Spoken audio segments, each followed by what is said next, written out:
Hello and welcome back for another Friday Love and Learn. And I'm so excited for this one. Truthfully, it's been a little bit of a week. It's been kind of a long week. And because of that, I look forward to these all the more as we get a chance to have some informal conversations about the things that we love during that time, the things we learned during that time as well. But I'd be remiss not to start from the very beginning by acknowledging that we are in the midst, or closing out, I should say, Teacher Appreciation Week. And just really grateful to all of our educators out there leading in the classrooms. It's been such a challenging year, but despite that, we still want to recognize, I guess, and champion our profession and those classroom teachers that have just braved this situation so nobly, and grateful to them for that. So that being said, to introduce our educators here today, we have Scott Isaacson of the ESUCC, and Deb Hericks, also of the ESUCC, and Debbie Schraeder of ESU3. And this is the first episode that we've had where everyone's under the same roof. So if the internet goes bad, you know why, because we're all here at 3. And I am grateful to these 3 for coming on, because in a week of PDO where everyone tells me all these stories about what it's like to be there in person, I've never been there. And I know that all 3 of us have had conversations about that in-person experience and what I have to look forward to when we get a chance to all be together again. Well, baptized good. I have no doubt from the stories that I've heard. So I want to say thank you and welcome to people who are tuning in live. And so Allison Smith, celebrating teachers as well. I totally agree. We have all the gratitude in the world for the hard work that our educators put in. And just like Allie did there, if you would, you can add a comment at any point in time to interject. We'd love to hear your love and learn from this week as we go through ours. And so with that being said, we'll kind of kick things off with the love. And so Scott, what was something that you loved from this past week? Well, I thought of a couple things, but one I think really goes along with Teacher Appreciation Week. I was really thinking about that, actually. My granddaughter is just starting in school this year here in Millard, and she's had definitely a lot of struggles in her life, kind of beyond her control, and so it's been really a rough time. And I just have a lot of love for her teacher and all of the support staff and administrators at that building that have really come together and helped to figure her out and help to get her on a good path with her journey in school. So that's there. So just thank you very much to all those folks that work with her. The second one, we as a team here at the ESUCC went through the John Gordon book, One Word. And as we did that, I chose love as my word. So that's right. I practiced during this year, kind of looking for the love in different situations. And I wanted to say that it seems like it comes down to there's a lot more of my perspective that makes a difference there. There's love all around us and in us kind of all the time. And it's my kind of failure to see it or share it sometimes that makes more of a difference than anything else. So that's my kind of thoughts on love there. That is so well said, Scott. I really appreciate that. That is true. I know that that's your word as you were leading up to that story, but I hadn't really made that connection with our show today. So I'm really grateful that you, having been intentional about that particular word for the last 40 weeks now or so, we're able to bring that insight to this. That's really cool. Yes. I can't believe she's in kindergarten already. Happens fast. No kid. Hey, and real quick too, Deb, what was your word? Mine was healing.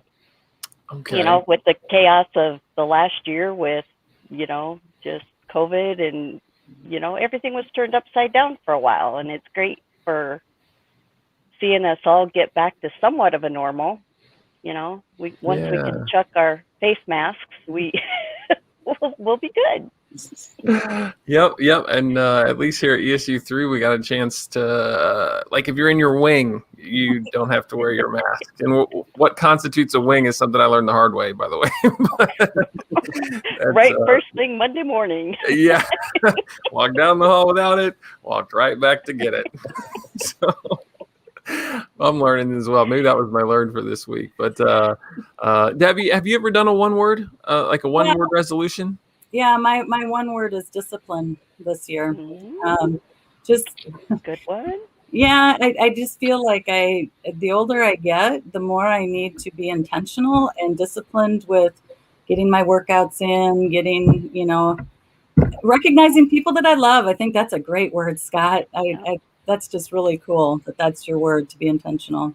I mean, to love, just focus in on it. Yep.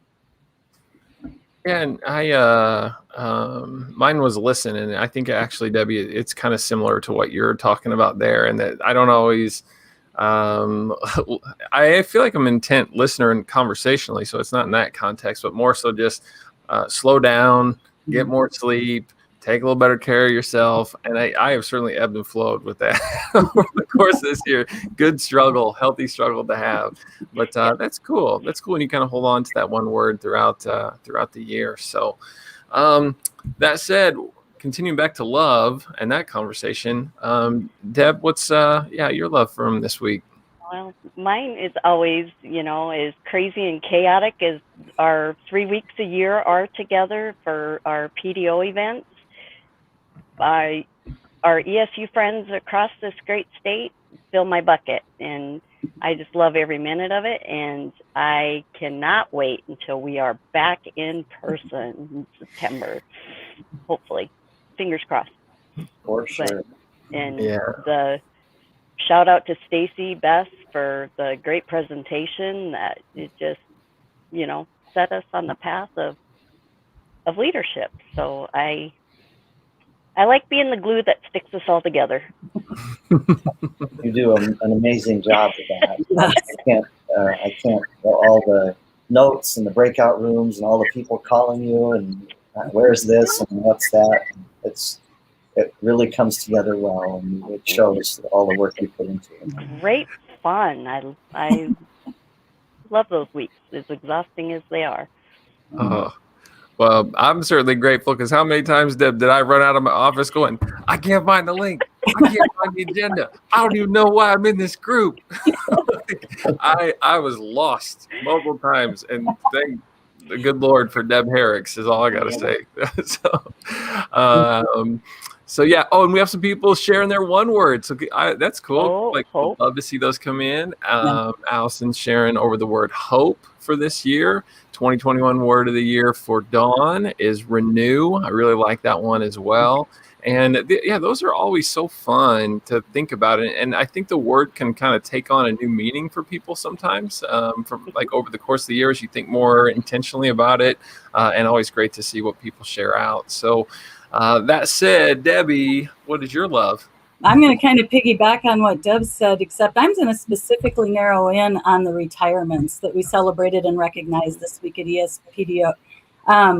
I think the stories shared of those incredible educators, many of them that were on the show with you last week, it just really touched my heart. I mean, it really, we are better together, and they're all going to be missed. Their dedication and passion to what it is that we do. And I don't know, I just wish those guys the best, and that they truly can enjoy just every day to the fullest in their retirement. I thought that was just a neat way to recognize, and even though we couldn't do it in person, I thought we could focus in on them for a few moments throughout our days together. Yeah, can't wait to get that back in person too. Our celebration night. So look out, world. I was talking to somebody, and I said, our last one was Greece. Maybe God thought we were having a little bit too much fun and thought we needed to take a break from it for a couple of years. Well, and we may have to bring Andrew in as our new DJ of that event, or maybe Phyllis Code did it the last year with Toby, but Toby has been kind of our MC for that event the last few years. Yep. Oh, I thought you meant when you said DJ. I was like, yes. There was a time when I was first teaching where I would on like Saturdays. Sometimes I had like a whole setup, and I'd go out and like do that whole thing for wedding receptions. Queuing up the tunes is a part of the fun of that retirement. Yep. Oh, it's so fun, and then you just kind of bebop off to the side the whole time, just nothing but good vibes and some good food, and watching everybody have fun. So sign me up for that. I didn't realize that was part of this in-person gig either. That sounds terrific. So Get the crowd wound up. for sure. I will. Okay, so I feel like my love, I had it, and then it's kind of been stolen a little bit around the horn here. It's like it was the people at PDO, and then it's like, well, actually, the retirement piece was really, really fun, and I love just seeing the passion that these educators have held for the duration of their career, and seeing the outpouring. Denise O'Brien, shout out to Denise O'Brien, yes, for being able to stand in there and speak from the heart, like as tears rolled down. I was just so. It was powerful. That's all I have to say. It's just powerful to see the connections that we develop with our colleagues, because we, I think, carry just a shared sense of purpose and responsibility for the work that we all are invested in. And when you feel that collectively, there's just a real power to it. And I loved some of the feedback I got from some of my text messages too that I fired off there to start off day one, or I should say Wednesday. And it's been kind of fun to hear from some people too that have said, yeah, I got a message back from this teacher or this teacher, and some of those were I messaged. This is back to Scott's. When I sent messages, it was to my kids' teachers to begin with, and so to just kind of build them up in that day was a real made my heart grow. Yeah, and so that was a good experience. Good activity. Love the video. The video that you started us off with that day really set the stage to a powerful couple of days. It was really fun. It was really fun. So there's our love room this week. We also love to learn, and sometimes these are hard to tease out one from the other because we care about learning so much. But that said, Scott, what's something that you picked up this week? Or sometimes they're relearn, sometimes it's a unlearn. It's always interesting to see where we go with these.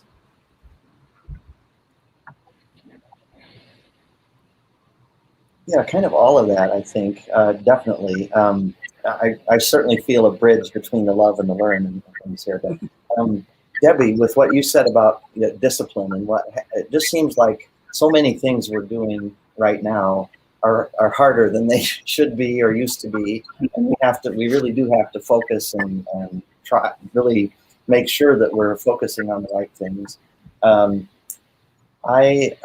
I think we were all moved by the speech, Stacy Bess's presentation at the ESU PDO meeting, and the work that she did with the school with no name there.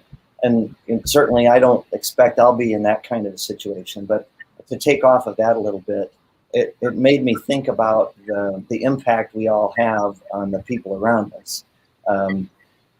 In the everyday situations that we're a part of, in traffic or in the line at the grocery store, or the checkout line, or in the hallway or in our neighborhood, and just the conversations we have with people, the way we greet people, and we can have more impact than we know, I think, on the people around us by doing those things. And so it just made me think I need to be careful about those things too, know what I'm doing and being engaged in the moments that I have with people to make sure I have the right kind of impact when I'm in those situations. That's so well said. I always appreciate how intentional you are in thinking through things. I mean that.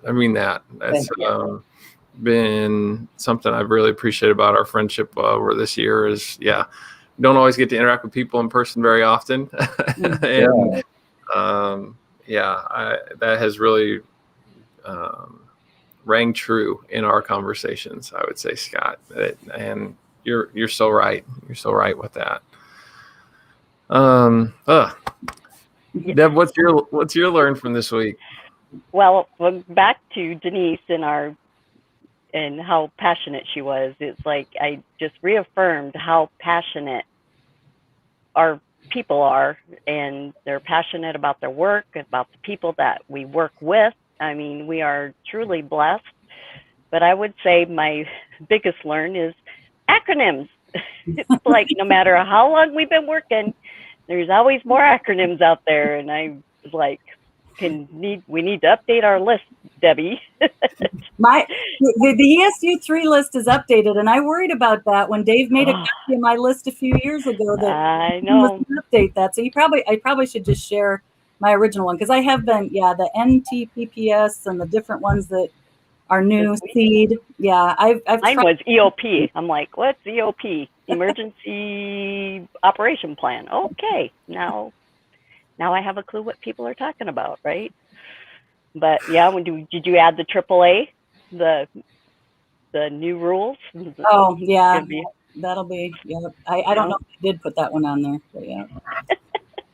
But yes, learn. Our world. Yeah.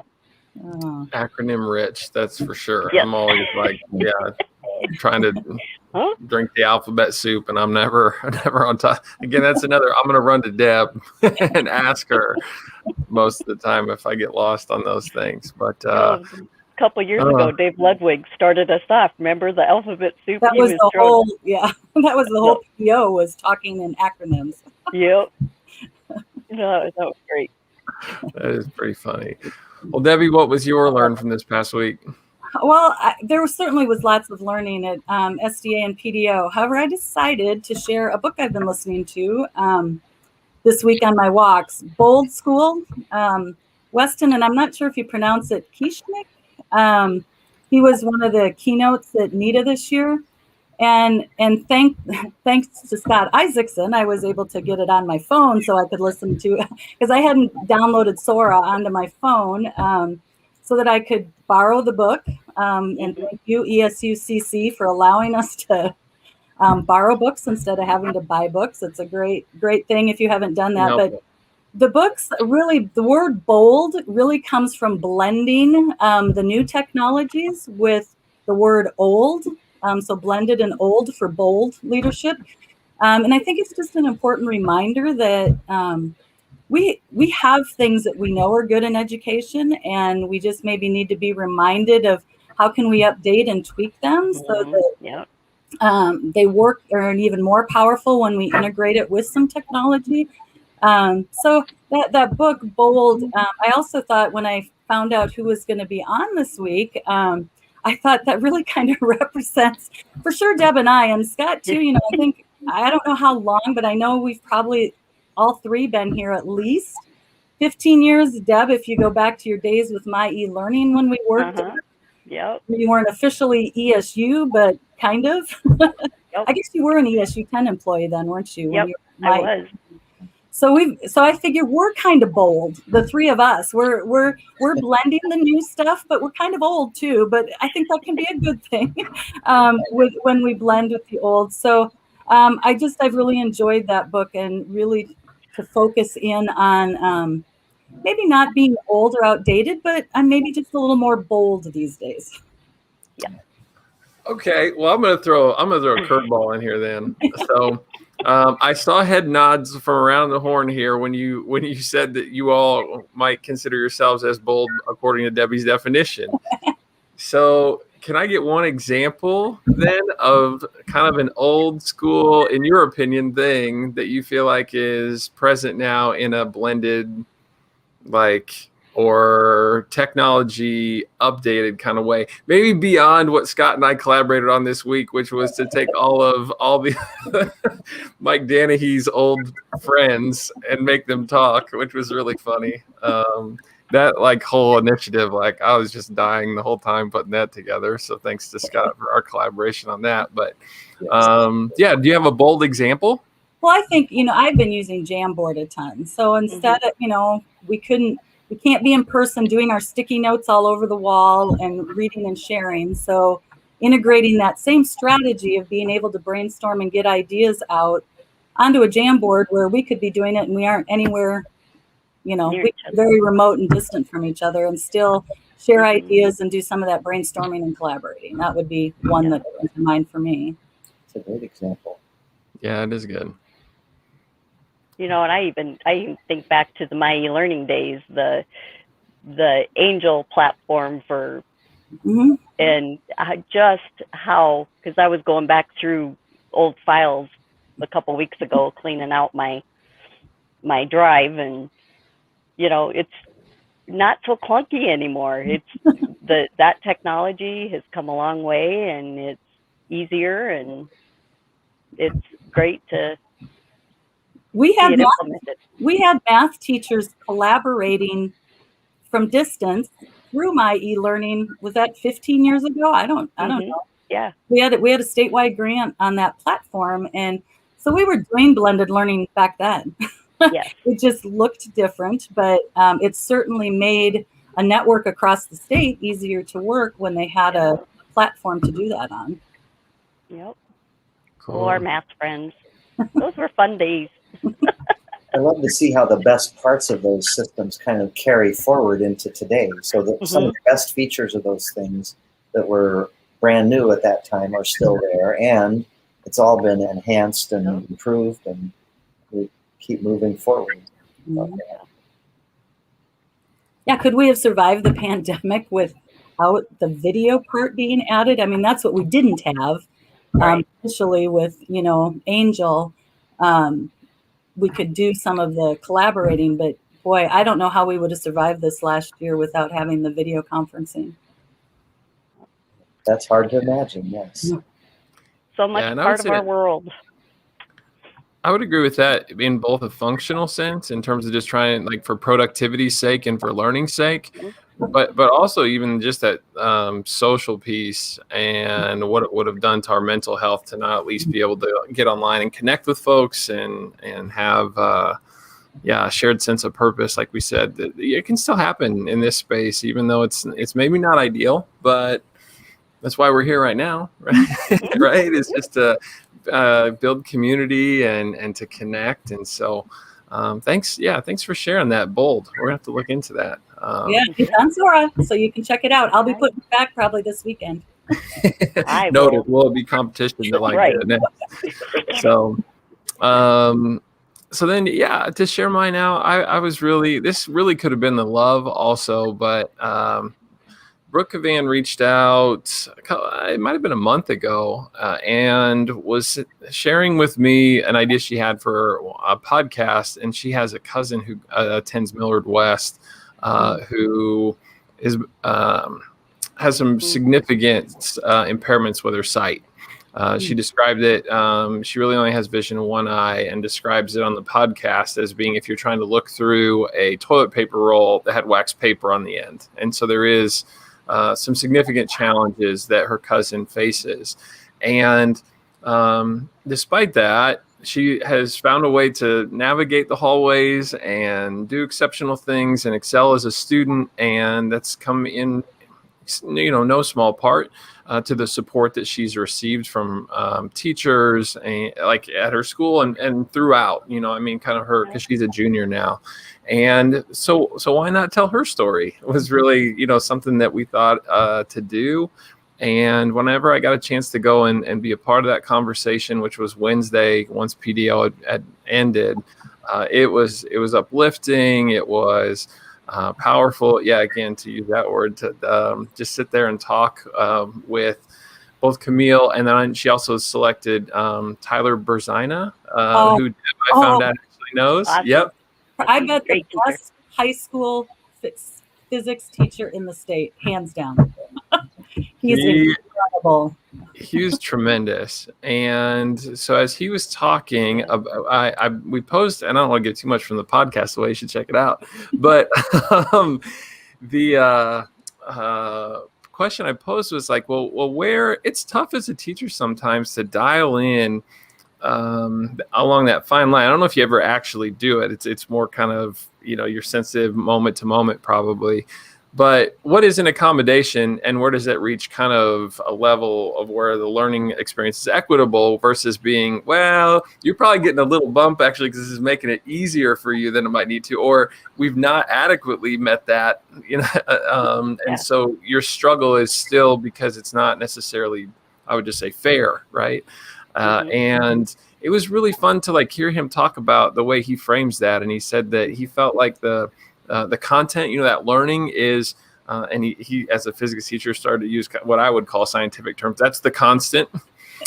He said variables are things that you can be flexible with. So like time can be a variable, or like strategy can be a variable. And it was just a cool way of framing something that I feel like I sort of already know, but had shared with me in a way that really made me see it in a different light. And that was something I appreciated and had the opportunity to learn.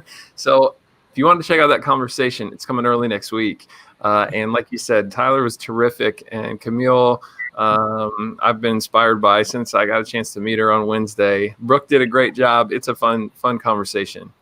Did Tyler, when you said his constant is the learning, did he tell you what he calls that sheet of learning?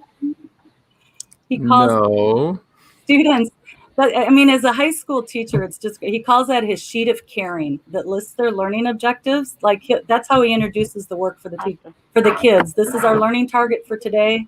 They come back to at the end. He said, get out your sheet of caring. Is this what, did you learn this today? Did we learn? And then you go read the next one and he'll go, nope, that's up for tomorrow. So he uses it to kind of check the understanding for the kids and get them excited about what's happening the next day. But he calls it his sheet of caring.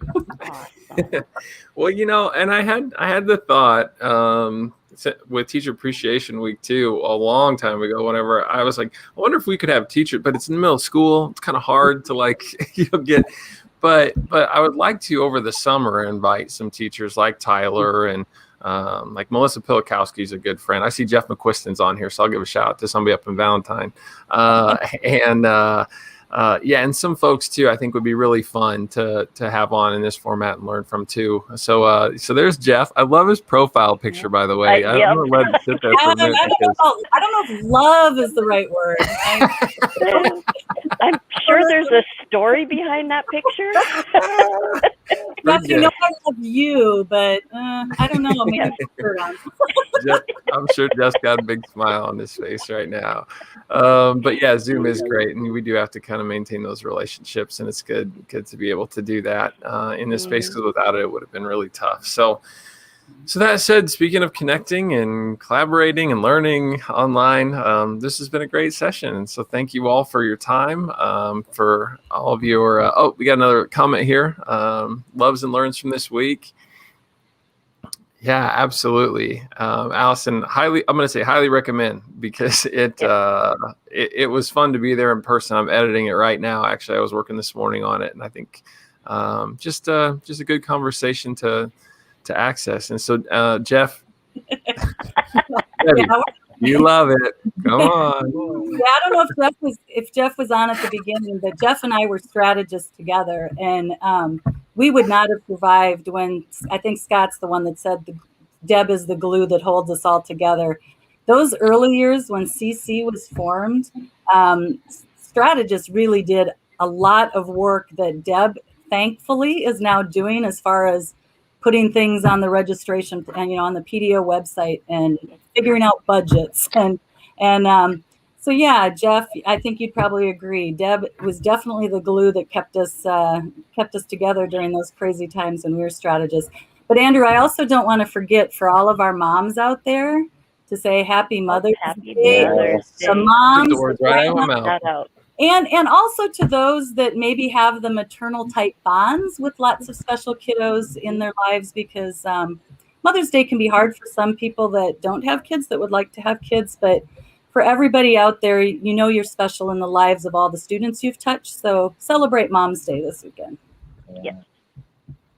Great reminder, Deb. Absolutely. Absolutely. Well, awesome. I'm going to end it on that note.